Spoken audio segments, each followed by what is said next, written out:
Hi everyone, it's Asha with the Powerhouse 2014 Summit, and I apologize. We are having audio issues on Shawn's end, and so we may be needing to reschedule this webinar. But I don't want to leave you hanging without anything. I appreciate your time. I value your time. I know that you've made this commitment to being here, so let's talk about what's up.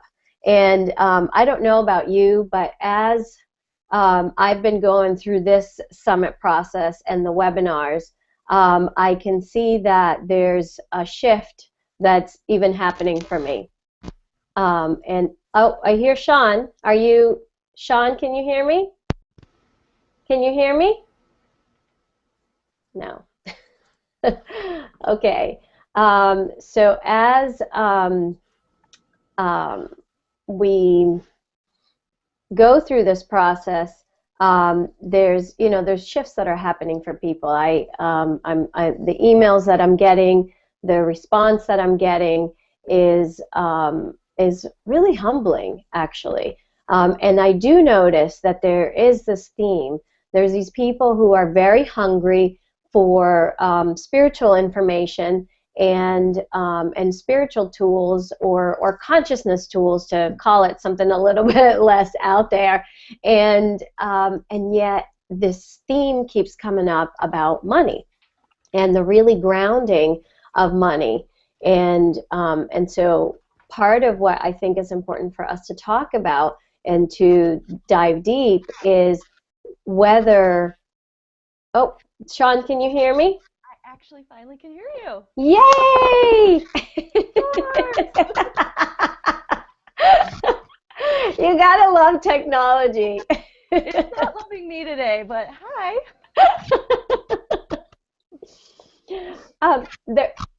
There may be some background, but I will do my best to mute your end as I speak. So we'll just have to, we'll make it work.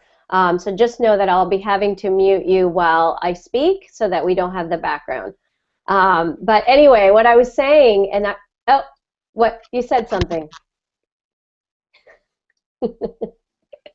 Thank you everyone for hanging in there with this process. So what I was saying was that, there's throughout the week there's been this real support and clear direction that people want to be kind of activated in their own authenticity and using all these like consciousness tools that I've provided. But this thing keeps coming up about money, and this thing keeps coming up about, well, I'm drawn to these resources, and money is an issue. And I think it's perfect timing that you're here, Shawn, because what you're really here to talk about is, for those of you who are feeling that there's a signature program in you, there's something for you to contribute to your communities or to the world. I'm delighted to have Shawn with us. Just as a quick intro, and if you've seen these, I haven't really been looking at the bios, but mostly just kind of focusing on what I know about them. And what I know is that I had this morning, I was thinking about Shawn, and I think she calls herself a trailblazer, and there's something about that word that really is right about her. A few years back, I had this process, this desire of something that I knew that could contribute to women, and Shawn really helped me to be able to separate. The most profound thing was to be able to separate my process, how I took people through it, from what I'm actually providing for them.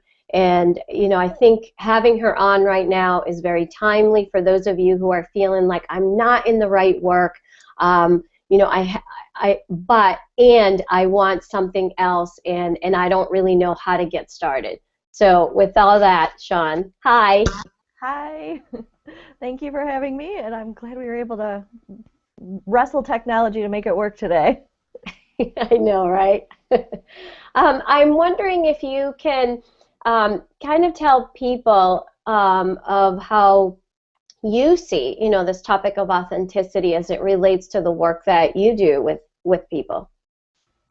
Yeah, I was thinking a lot about it and even following some of the other speakers that you've had this week and reflecting on it from my perspective, my point of view about how the authenticity is expressed through your work. And it's an interesting thing. I think that, the more you can express who you are through what you do, through the work you do, is really when work gets more fulfilling and joyful for you. But there's kind of a push-pull about that we can talk about it in a little bit in terms of how do I get there, and will people really want to hear my unique point of view? There's some tension around how authentic are we willing to be when we're talking about work that we're putting out in the world and work that we're getting paid to do. Yeah. You know? So, but I think that the more you can push into that edge, right, lean into bringing more and more of you into the work, the easier the flow becomes of the work. The value gets exchanged faster. You transform people more quickly. So, there's a lot of really beautiful things that can happen, but it's not always just like a flip of the switch, right? Well, I heard, I think it was Suzanne Evans talk about how in her closer net community, they call themselves the woo-woo tribe. But what happens is that, you can have this very kind of very raw, personal, transformational process that you take people through, but to really draw people from that place of touching on what's alive for them may not always be, connecting to, that more, edgy subject of personal transformation. What do you say about that? Um, you know, it's a balancing act, especially, people have to be sometimes led through a process of readiness and of willingness to go into the deeper stuff. There's like a temptation, we in our own work, especially when you get to a certain point of evolution of your work, get really fascinated by the deeper transformation. Like Yeah. that's the juice for us, right? Like Sure. I love the deeper transformation. But I also have to be respectful and mindful that when I'm bringing that forward in the world, you can't just go into like the soft underbelly for every single person right from the gate. That there's a process that helps lead people to that point of readiness to go into the deeper transformation. It could be fairly quick, but you still have to be respectful of it. It could be, a very time-consuming process of moving people through stages of willing and ready, right? And being that support through it. And so I think that's where some of the tension comes into place. It's like, we just want to get right in there and do the beautiful thing. But, sometimes you have to work the dough, let the dough rest, let the dough rise before you can bake the bread, Like there's a process. And that's a lot of what I think the authentic expression of your work is about, is understanding the process, not just the end transformation, not just the thing that you're really going for, but what really does it take to help people move through that process. So what does it take? And maybe it's different for different people, but you must have at least some kind of framework um, to kind of put that in a little bit more tangible perspective for people. So I try to look at it almost like, stepping stones or a bridge, and you kind of have to come back over the bridge a little bit to, if you imagine that this bridge is on one side is the transformation that they want, and they're over here at the beginning, you have to be willing to bring yourself back over there and remember what it's like to be about ready to step on to that bridge. There's a lot of uncertainty, fear, I want to, but I don't want to happening, right? A lot of push-pull happening, like, what if, am I really, kind of the whole be careful what you ask for, you just might get it fears, So if you can bring yourself back over and really communicate at the beginning with the people that you're trying to build your community around and your tribe about where are they, what's happening for them in that place, right? Yes, they want to be over here, but what's happening here in this moment? And then kind of lay out, sometimes gentle, sometimes aggressive, depending again on your audience and your tribe. Lay out the path. And so the way that I like to think about the path is like, okay, there's the first like door opening conversation that we need to be having. What's happening for you, what's real for you, what's present for you right now, and what is it that you want, and kind of what's the challenge in the way of getting there. That's the door opener conversation. And to be able to talk about those things consistently. Then move to the next step with them of what are some of the foundational things. So like when I think about your work, you've got these principles or pillars that you use. And so what are the foundational things that and the foundational language that people need to get into to really be able to consume and really benefit from your work? So we go from the intro conversation, that willingness conversation, into the foundational principles of what you're doing. Then we move them to maybe a deeper immersion. Okay, we're going to really start bringing it in, not just intellectually in, but emotionally, psychologically, spiritually, all the layers of our humanness into our lives. And then, we kind of move them through this immersion and integrating the transformation in their life, so that by the time we get to the other side of the bridge, we've helped them through this curve of getting there. And then it's more just about, okay, now I'm here. How do I enjoy the change, right, that I just put all this effort into getting to, and how do I allow it to become the normal, my new normal? So it's stages. Does that make sense? It's almost, I almost feel that, hold on a second. I almost feel like it, like you're going over the bridge a few different times. Because if you're going over the bridge in, oh, sorry, I'm trying to mute and it's not working. If you're going over the bridge, even at the initial place where people feel, I really connect to something here, I really feel drawn to this, and yet when it comes time to truly make the decision, to truly say, okay, I'm ready and let's get started with this, there is that push-pull that you're talking about. And then when people go into the actual process, once they have the courage to say yes, then there's going to be other bridges that you take them through. Would you agree? Absolutely. I mean, we love to believe that the minute we're ready, it's going to be a straight line to the finish, right? Like, woo, we're just going to sail right through to the finish line.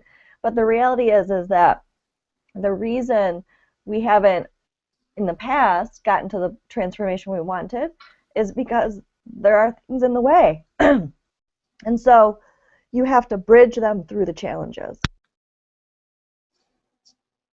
You have to move them through those challenges so that, there's a dip. I talk about this a lot, that we think it's linear, but actually there's, a decline and then an up. And the decline is triggered by the fact that we have to confront a lot of the fears and doubts and insecurities, that have kept us from making it across this bridge before. And we need the support to not retreat when that gets messy and difficult, to not check out and just go back and settle for what we know. And that's really, why it feels like, so scary sometimes, because there's some confrontation that has to happen. And do you feel that, part of what you're here to bring is how do you attract those ideal clients? and maybe you have some ideas for us on how people can begin to be doing that as they start formulating, whether they have their own businesses or not. Perhaps they don't, but feel this, pull to be doing something. How can we begin to, even before they say a yes to themselves or to their program, what can you tell us to kind of get their wheels turning of there is a way to attract ideal clients? So we want to think about, this idea of building community. That's, a big part of the conversation that you're having this week is authenticity and community. And they intersect very clearly when you're talking about attracting clients and or even just attracting a community around your idea or your mission or your passion or whatever, right? It doesn't have to just be about, your business. That community requires cohesion. They need a leader. It needs a common language, right? These are the elements, the artifacts of a good, strong community. A clear focus, clear leadership, common language, common purpose. So when you think about your authentic work and expressing it and the intersection then of that with creating this community and attracting in clients, what you're really trying to do is, be in that position of leadership, but not in the old hierarchical way of leadership. Yeah, say right? more about that. I have all the answers and I have the secrets and you must come in to get everything that I know that you don't, right? No. That's not the kind of community-based leadership we're talking about. It's more collaborative and circular than hierarchical, right? So, but the way that you do that is through the expression of your own truth. And I say that there are 5 sources of your, I call it your signature advantage, but really it's just your authenticity in business. The first one is your story. So, being willing, you don't need to bear all the gory details, and that's really not the kind of story people are looking for. But Right. Being willing to be somewhat vulnerable and to share your story of crossing that bridge that we talked about and struggling in the dip and what you learned in the process, right? Being willing to go there and be honest about that story for you as opposed to being superior and above the story, right? Yeah. That's the old hierarchical way is I'm superior and I'm above the story and I figured it out and you didn't, right? And it's very demeaning. And this is more inspirational, uplifting story is what I'm trying to communicate. The second piece is your stand. And this is about, the most powerful inspirational leadership in my mind is when you are willing to champion your tribe, your community, and say, this is what I want for you. This is what I believe is possible for you. This is what I see in you and for you. And take that stand and communicate from that place. That will attract people like nobody's business because they want leaders and they, want people who see for them what they might not be able to see for themselves, right? Who can help them see in themselves something they kind of secretly know is there, but they're a little unsure about. And so, again, that's why the whole I have secrets and you don't, and I have the answer and you don't, doesn't work. Because it doesn't tap into what's within the community, what's within the individuals in your community. And really what we want to be doing when we're talking about attracting clients is activate something within those people, right? Activate what's dormant or what's hidden or what's hesitant or what's reluctant within them and access their own power. Yeah. And so that's really where taking a stand can begin to activate that for them because you're saying, hey, this is what I want for you. This is what I see for you. That's powerful stuff. So your story, your stand are the 2 biggest pieces. Then we start talking about things like the steps or your unique solution, right? Only then do those even matter, frankly. You can share I have a system or I have a solution or I have an approach or this is what I've learned.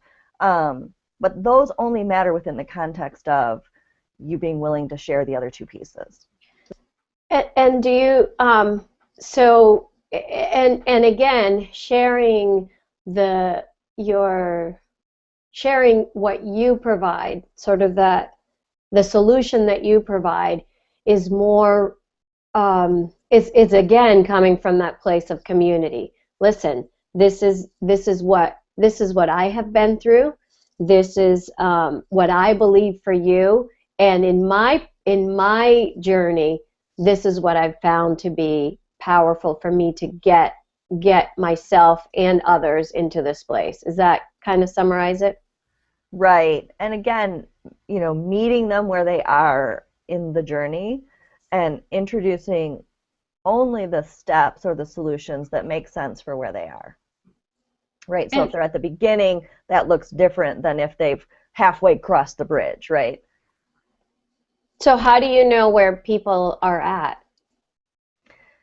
I don't think sometimes we give ourselves enough credit for having that intuitive ability to read people really well, but the truth is, most of the time, we kind of already know.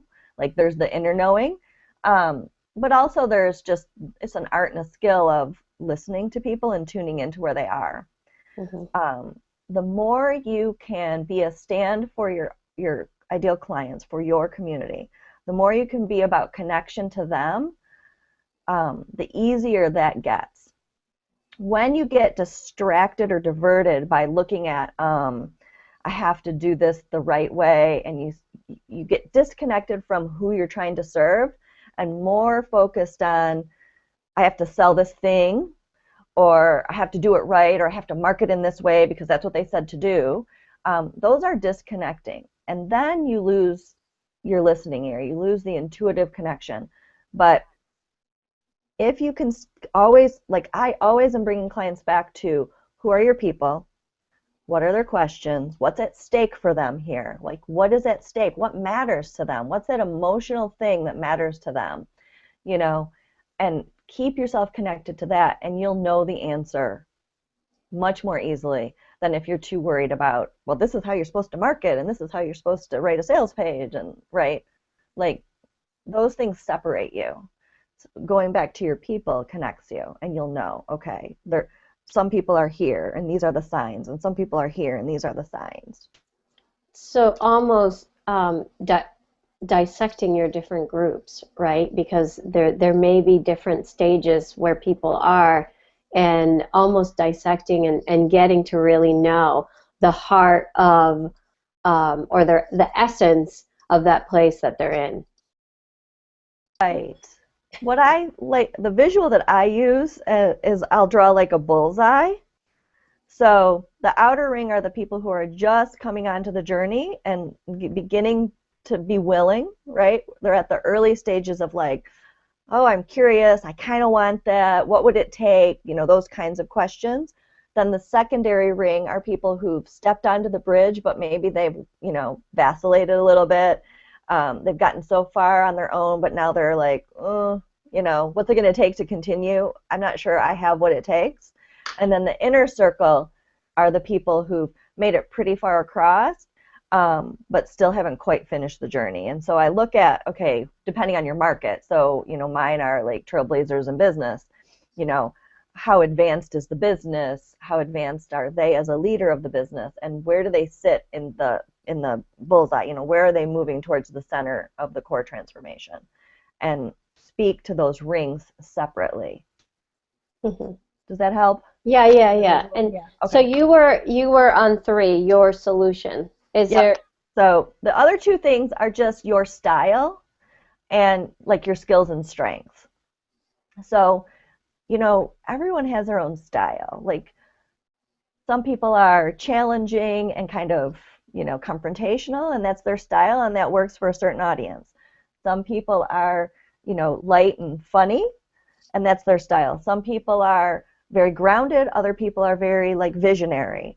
Just knowing and embracing your style, which is an easy thing for me to say, but I think also a very challenging thing for people to do, because we're so busy oftentimes looking at everybody else's style and thinking, I'm not that. Yeah.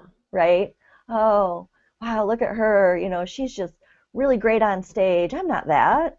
Or look at him, he just really like says it like it is, and I'm not that. And the truth is, your style married to your story and your stand, like how you show up, makes all the difference, right? It's like, which flavor do you like? You know, some people need a really strong flavor and some people need a softer flavor, you know. So embracing your style is a big piece. And then really leveraging your strengths and skills. You know, you've got life experience, you've got natural talents, you've got things you've learned and mastered that come into the picture as well. And I think those sometimes are places, again, where we put up the resistance wall of nobody will want that, will they value it, it's so easy to me, why would they pay for it, you know, those kinds of stories. So, but when you look at this mix of your story, your stand, your style, your particular way of solving this challenge of life, and your skills and strengths, that's like a powerful combination that really nobody can compete with if you own them all. So what are, do you have like archetypes to kind of describe what different styles are? You just mentioned them. Can you list them again? Stream of consciousness mentioning, I'll try. They're really good. You know, I think like there's people who are really challenging and confrontational, right? And their way of getting people to pay attention is to jar them awake, right? To kick them in the butt, right? Maybe lovingly, but still kicking them in the butt. So there's that style. There's people who are maybe more inspirational in style. You know, they spark something in you that makes you want to move, right? They don't have to challenge you. They just have to spark you.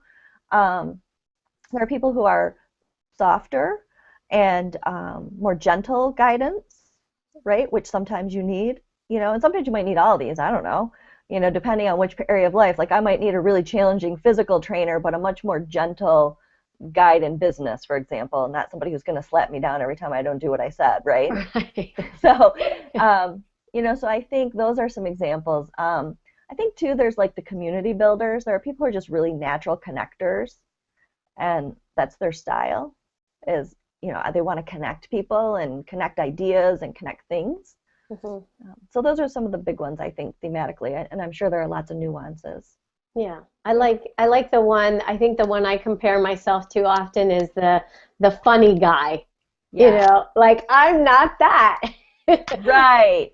I wish I could be like super funny at the drop of a hat, but you know, that's not my thing, right? But you're right. Like there are people who can get you to think new thoughts by being funny. Yeah. Right? It's really amazing, and I think I think the reason I love that is because it's such a disarming kind of way through humor and laughter that can happen, you know, and then still it allows you to go to another place. But it doesn't. But that's just sort of, you know, the thing that I admire in people, and I notice when you're saying that, you know, kind of trying to figure out, well, which one, if more than one, do I connect to the most? And I guess this kind of leads me to, you know, one of the things that you wanted to share with us, which was, how do you know what is your edge in business, or how do you kind of, you know, find your way in that? So, you know, it's a big question, I'll be honest. I'll do my best in this setting to get us started on figuring that out. It's one of those things I think you're better at coming at from the side than trying to figure it out head on. Okay. What I mean by that is you're kind of going to follow the breadcrumb trail, or what I call like the golden threads. Because the more you try to think about it and solve it and figure it out, the more elusive it becomes. Like, you know, like, I don't know, it retreats from you if you're trying to chase it. So what I think works is, well, I specifically tell people to do a couple. They need to pay attention to the feedback, right? The universe is always delivering breadcrumb feedback. right? We would love for it to like write a letter and say, this is it, but that's not how it shows up. Could you just mail me the answer? Please. I want to go to the mailbox and there it is. Barring that, it shows up in bits and pieces. So one of the pieces I tell people to do is start what I call a fabulous file or a fabulous box, and collect the things that people say to you. There's always a theme. So even when you get like 5 pieces of data, you'll start to see the theme, if you really look at it consciously. And maybe it's like a theme about how you make people feel. When I'm around you, I feel, one of the things I used to hear all the time before I started my business was, after I talk to you, I feel this thing is possible that I thought wasn't possible before. Yeah. Right. So this opening of sense of possibility is one of the things that's my edge. And it took me a long time to be willing to say that and admit that, but that's what people would say to me. Or after I talk to you, I feel so clear. Like I felt so confused before, now I feel clear, And so I know that my edge comes from 2 of those places, right? This ability to help people clear confusion and feel that something is now possible that felt out of reach before. Mm-hmm. Right? And so from listening. Yeah, I just wanted to say, almost feels like, well, if you start putting together this, fabulous box or fabulous file of what people say, and then you look at that objectively, and really kind of tease out those common threads, and you start seeing the pattern of how you impact people, both on a personal level and at a business level. Then you start getting the story of who you are with others, because we have ideas of who we are, and we have ideas of where of what we're passionate about. And then there's the ideas of who are we actually in community. Absolutely. The other place I would really challenge people to look, so there's the feedback mechanism, right? We're always being told how we're impacting others. Whether we're listening and receiving is a whole other question, right? We have to be willing to receive that feedback and let it in, right? Not to question it or deflect it. I was a masterful deflector for many years, and still that rears its ugly head where if somebody said, oh, thank you, that was blah, blah, blah, that was really great, I'd say, oh, it was nothing, right? Kind of deflect rather than receive. And there's a skill to learning. It's if you're a deflector, not everybody is. Some people graciously receive, and they're the people I like look at them and like, wow, how do you do that? How do you do that? Because I'm always like, no, no, no. So, being willing to receive. But the other place to look to find this unique edge, your authentic edge in business, is the place that you think is your liability and you're kind of hiding it. Say more. This is like, there's always a place where there's something that we think people won't get, they won't appreciate, they'll judge us, right? And so we kind of keep it locked in the closet, and we only bring it out when it feels safe to do so. And then we try to quickly minimize it. So I'll give you my story about that. And it's a simple thing, but I came out of corporate into coaching. And when I did that, I felt like I needed to lock away all my corporate analytical brain and all my ability to do things like figure out process and structure to intangible ideas, which is what I did in corporate, because I felt like it was a liability as a coach that I was corporate. That, when I came into coaching, all these other people were more sensitive and more spiritual and, more in the moment than I was, and that having the ability to process things or put order to things was somehow not coach-like. Now, I don't know where I got that story, let's be honest. Like, I'm sure I made it up, but, I felt like I was out of place and that I had to put that in the closet. And yeah, every time I would sort of sneak it out with a client or with a colleague and kind of draw like, well, here's kind of what I see as your process, like underneath what you're doing as a coach, they'd be like, holy crap, why aren't you talking about this? And Mm-hmm. I'd be like, oh, that's not coach-like, and I'd put it back in the closet. Like, it would scare me because I didn't want to be misunderstood, misjudged. And it did happen. You know, when I did start to bring it out a few times, I had some pretty high-level people say, you're too corporate, nobody's going to get you, you're not entrepreneurial enough, nobody cares about process, you know, nobody cares about business models. You know, I did a lot of corporate training, which is why I know how to teach. And so I would bring in teaching techniques, and they'd say, nobody wants to know about teaching, it's coaching. And, you know, I got that sort of slapped down a few times. And so I was like, oh, that better go back in the closet. But when I finally realized this is one of my advantages that almost nobody else can do but me, right? I can talk to somebody, and in my mind, I begin to see the picture forming of their process or their business model or what they're trying to communicate. And I can draw that for them and show them in a tangible form, this is what you're communicating. This is what I see, or this is the process you're taking people through. And that was transformational for people. And I was withholding it because I thought it wasn't appropriate. I was hiding it. Does that make sense? Yeah, and actually, there's a couple things that come to mind, and if you can address both of them. So one of them was that, well, first, I'll start with the one that you brought up last, which was um, when there's people that you surround yourself with who you admire and respect, but aren't really seeing you for who you are. They may see parts of you, but they don't really get the essence of who you are and what you're here to transform and to create. That speaks to the community piece, right? And then the second thing that you mentioned was about what was it? Well, let's start with that one. The other one might come. So I think that's a huge piece, is that, you know, we take our ideas, we see things that others don't, right? We have experiences others haven't had, we see things that others don't, and we take them out in the world, and there will be people who will not get it. It might be your mother. You know, my mother never, I mean, she's not capable of understanding now because of a series of strokes, but even before the stroke, she really didn't get what I did, you know? And it was unfair of me to ask her to, right? Yeah. It just wasn't in her context of life, right? Like, okay, you went to college, you had a job, you left the job to do what? Right? Like, that didn't make sense to her.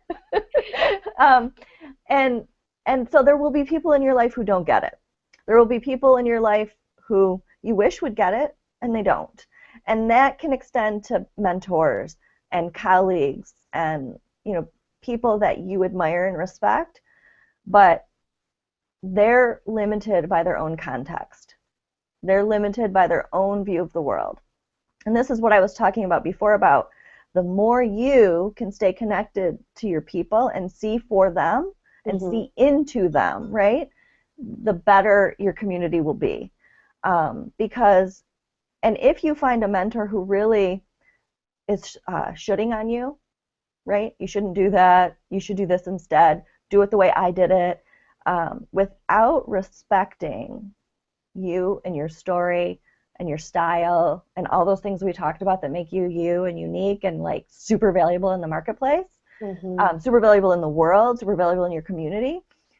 If you start to feel like those are getting stepped on or stepped over, it's just time to move on to another mentor. It doesn't make them bad, and it doesn't make you wrong. It just means they're not a fit because they can't see the full picture of what you see, and and when they can't see it, they can't guide you. They're not on the same bridge.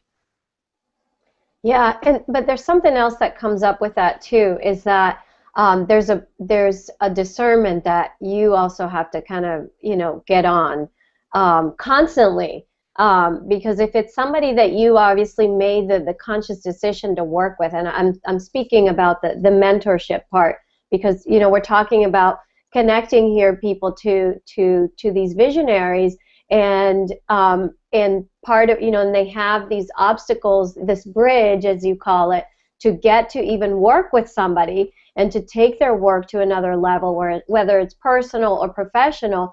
And then even as you've trusted, you've put yourself out there, you're willing and ready, and somebody's taking you on this through this second, or third bridge, and then there's opportunities to go into this further inquiry of, okay, is this not feeling right because there's an opportunity for growth here for me, or is this not feeling right because they don't see me for who I am and what I'm here to create? That's, that discernment is a constant growth edge, I think, for every human, right? Of what attracted me to this? Why am I resisting it now? What is the message here? But for me, it's always about self-trust. Yeah. The degree of trust in self has to exceed the degree of trust that you put in your mentor. If you're going to be successful working with a mentor, you have to be somebody who's willing to say no.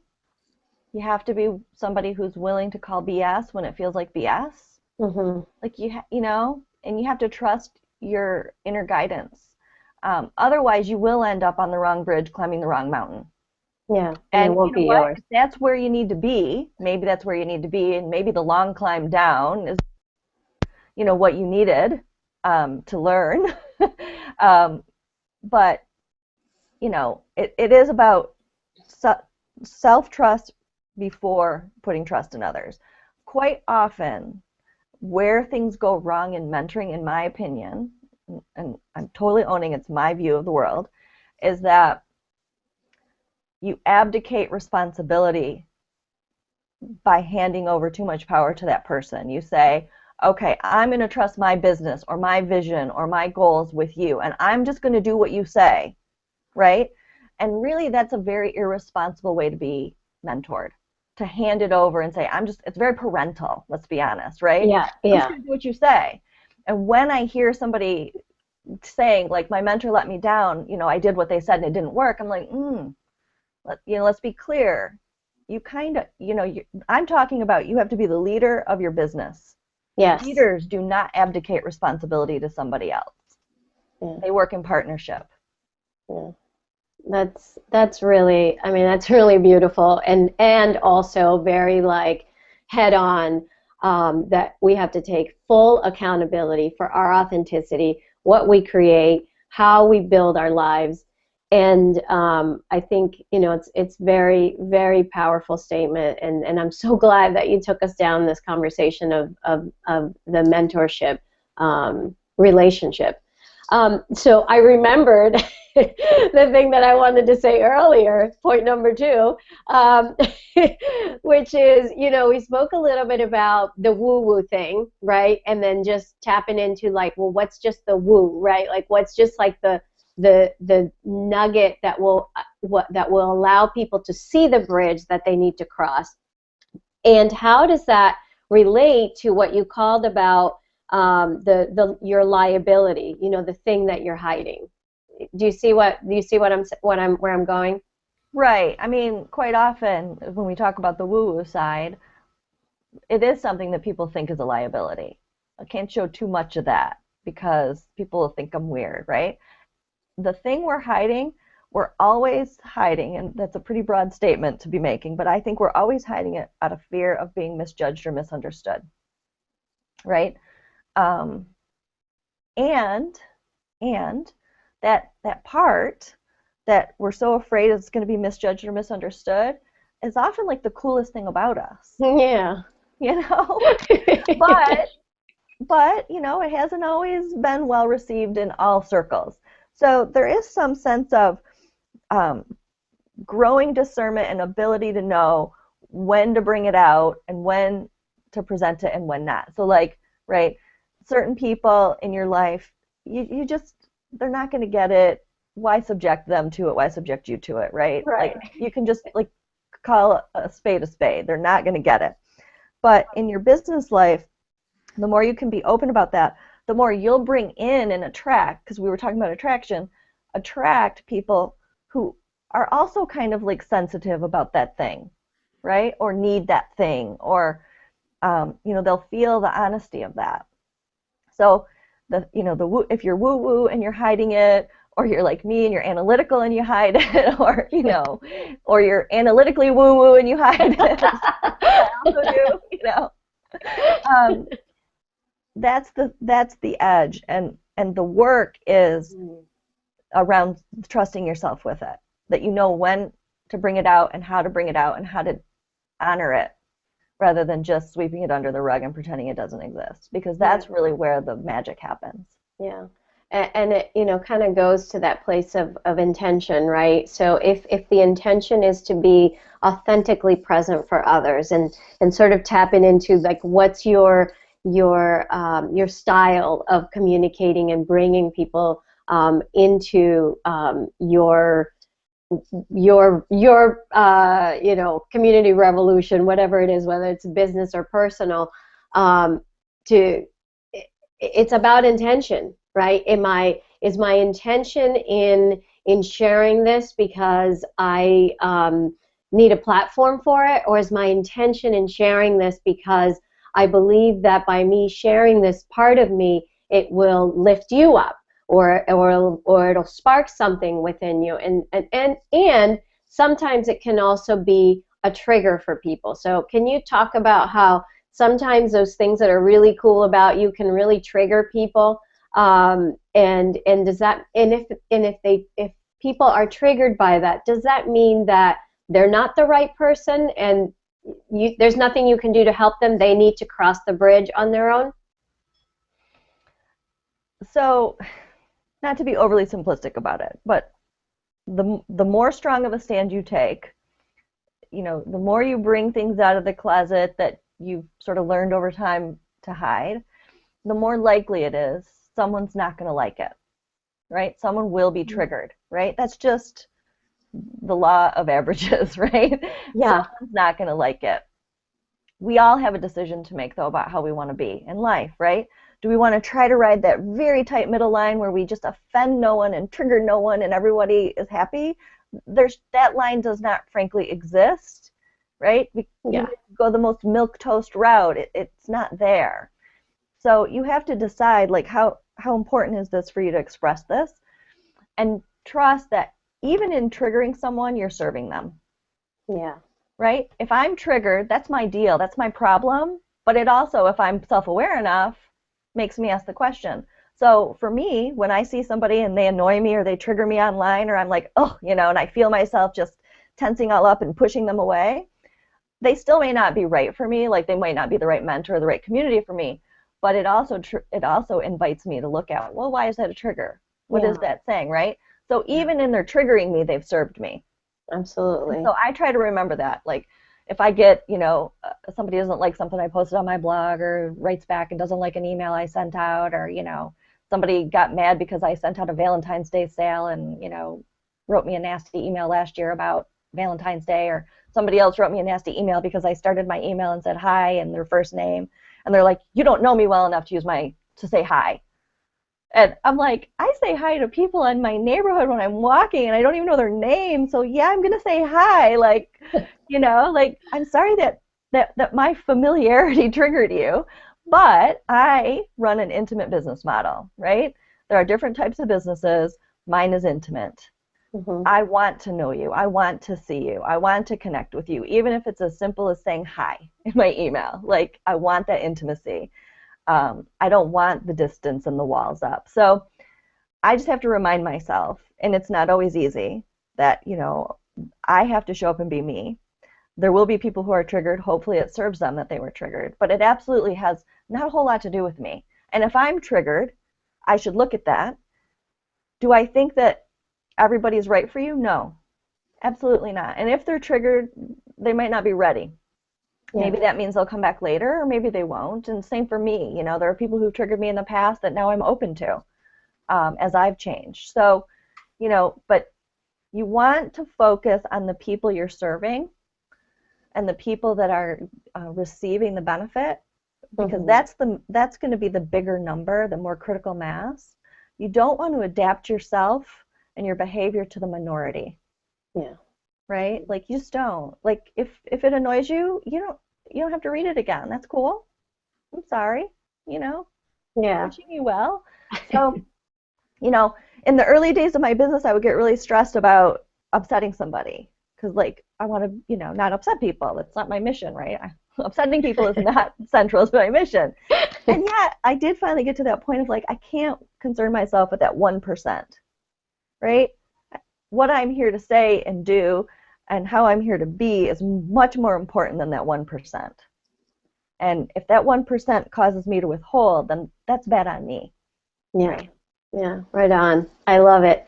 I want to see if you'll spend a few minutes talking about how does somebody easily spread their message and attract those opportunities to really get themselves to that place of not feeling like this is just I don't know, a dream, but to really kind of putting, feet and legs to this dream to make it more real for them. Absolutely. So, easily. Let's focus on that word for a second. Okay, I like that. Each of us has our own place of ease about things. And part of the easily comes from doing things that are aligned to who you are and how you show up and how you're wired. Where things get difficult and complex and overwhelming is when we try to do things that aren't aligned to who we are.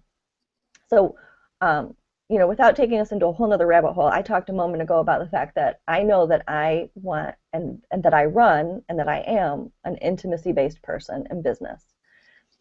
So when I do things that honor that desire to have a more intimate connection with my audience, whether it's writing a blog post or putting something on Facebook or speaking, at a local chamber meeting or whatever I'm doing, as long as I come from that place of just being honest and honoring of that reality, that that's the business I'm building, things go with much more ease for me. When I think, ooh, look at what so-and-so's doing, and that's working really well for them, and they're not intimate, they're much more maybe inspirational of a business, where they're more big platform people, they're big community people, they're big idea people, and they're very inspiring, and maybe have built something that I think is pretty cool, like Oprah, okay, like very inspiring woman. When I try to behave in that way, like in a way that's not congruent with the heart and soul of what I'm really trying to do, things are not easy. Things don't go well. Things feel difficult and frustrating and overwhelming and out of reach. And so it's figuring out right as soon as you possibly can, right? It's figuring out where you're playing, what playground you're playing in, and doing the things that make sense for that, right? So instead of thinking there's one way to get your message out, it's understanding that if I'm intimacy and I like that connection with people, I'm going to do things that foster intimacy in my communication. When I speak, when I write, when I show up, I'm going to do things where people can see me and hear me. I'm going to talk about my kids. I'm going to talk about that I love Big Ten football. Like yes, you do. Go green. I'm going to talk about those things because I'm trying to be real and have that connection. If that's not you and you want to be more like, I have really great information, or you want to be up on stage, then you would do it differently. But you have to match your methods to how you want to show up. And that's really the work of it. Does that at all help? Well, and I guess, so as you're doing things that become that are easy to you, right? And really nurture that and follow the ease of what feels good for you. How do you position yourself as a respected leader? So respect is earned, right? I don't know that it's something we can put out there. It's like there are just certain words you can't say about yourself. Like you can't say I'm authentic without sounding inauthentic. You can't say I'm trustworthy without sounding not trustworthy, right? You can't say I'm not a criminal without sounding like maybe you might be hiding something, right? So there's just certain things we can't say about ourselves. And I actually think like respected is one of those things. You earn the respect by being in integrity, by like I talked about before, taking a consistent stand, right? You stay consistent. This is what I see. This is what I want. This is what I believe. And when you're consistent and people get value, your respect level rises. When you vacillate, when you criticize, when you, jump all over the place, the respect can't grow. Respect is like something that builds, and if you're constantly all over the place and you're not being clear about who you are and what you stand for, it's hard for people to have respect for that. So for me, it's about just consistency. It's not about perfection, right? Mm-hmm. It's about just consistency, and when you veer off, own it and just get back on course, right? That's where the respect in the market comes from. Putting out good work, taking care of your people, being honest, just those are the basic things that respect comes from. You can try to build a really humongous platform and with all the bells and whistles and call yourself an expert, but if you don't handle those basics of like care for your community, be honest, like if you don't handle those things well, it won't last long. It's a house of cards.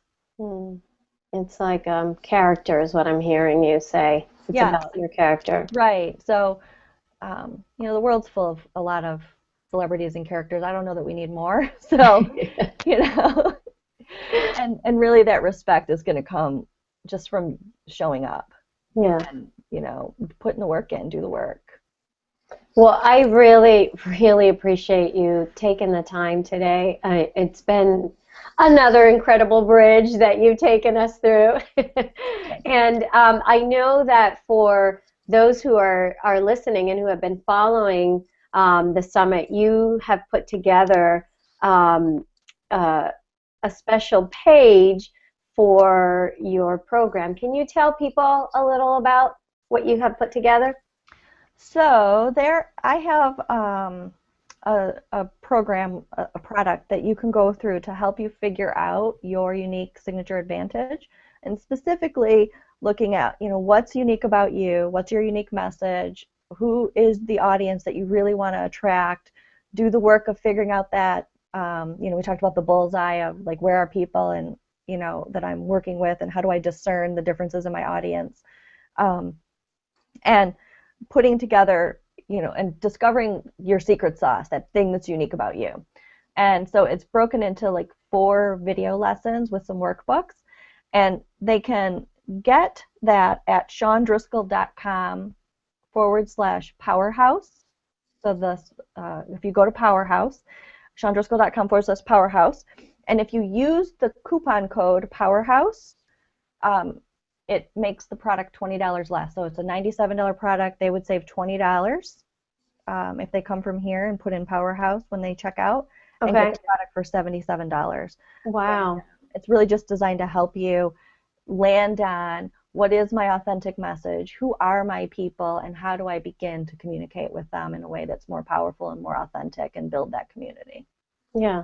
Wow. Well, thank you first for the for the discount, and I mean the price is really good too. So these are 4 videos that take you through the process. Basically, the conversation that we've just been having, it just becomes more intimate and more about you and your own self-discovery with each of the processes. Is that right? Uh-oh, your sound is off. Am I back? You're back. Okay. It allows you to work through a sequence of questions to come to your own answers and really discover your voice. Okay. Awesome. Thank you so much, Shawn. Thanks for having me. I'm glad we were able to work it out. Yeah. Well, it was a decision. We're going live, and then we're doing it.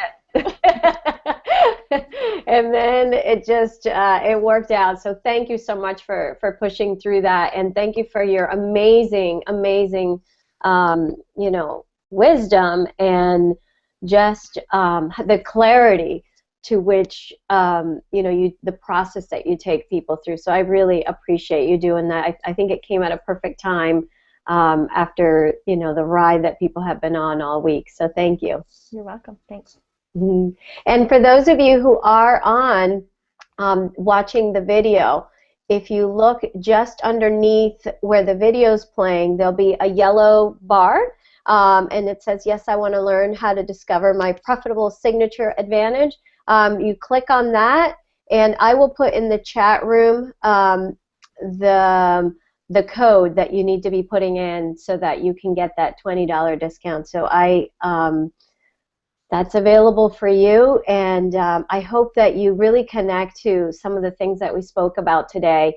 You know, some of the things that really stick out, for me anyway, is about really owning who you are. And again, this is not just about business. It can be about who you are in your community, really owning who you are, your style, what is your message, keeping the consistency of that, and doing the things that come with ease for you, so that life doesn't feel like it's a constant struggle, but so that it starts feeling like this is easy and fun, and I get to, you know, sort of have people enroll in my movement. That's pretty cool. So I do recommend the process that Shawn takes people through, because I have gone through that process, and I hope that you will take advantage of that, and that you'll really connect to that intuitive part of you, that inner wisdom to know, yes, this is something I want to do, and that is right and timely for you. So thank you for watching today, and we'll be having one more interview today at 12:30 Eastern, and then I'll be wrapping things up at 3 p.m. and I hope that you'll join me, especially for the 3 p.m. As I'll be, you know, giving away one laser session, and addressing some of the questions that have come up throughout the week, some of which were overcoming fear and anxiety, and I'll be going over some very specific processes to take people through. So again, I'll see you soon and talk to you later. Bye.